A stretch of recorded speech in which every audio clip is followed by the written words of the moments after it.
Омны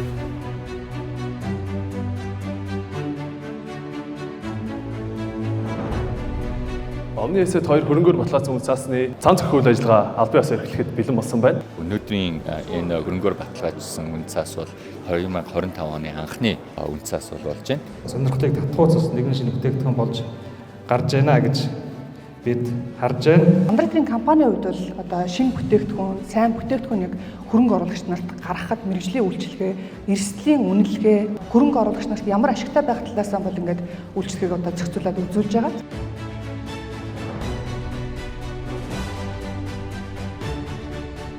За хөрөнгөөр баталгаажсан үн цас гэдэг маань өөрөө гарахтаа бас дуртай аж ахуй нэгж болгон бол гарах тийм зохицуултгүй.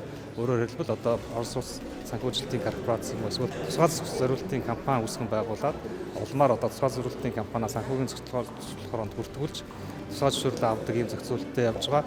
За хоёр дахь гол үндэс нь зохицуулт нь энэ хөрөнгөөр баталгаажсан үн цас маань ирээдүйд орж ирэх мөнгөний урсгалаар баталгаажсан байдаг.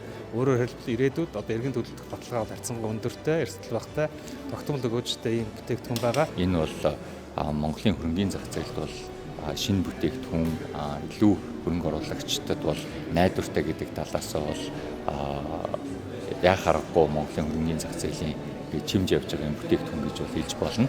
Тэгээд энэ удаагийн хөрөнгөөр баталгаажсан цаасны хувьд бол 19.2% хүнтэй. Тэгээд давуу тал нь гэвэл одоо улирал тутам өгөөжөө ингээд аваад явах юм болцоотой ийм хөрөнгөөр баталгаажсан цаас байгаа.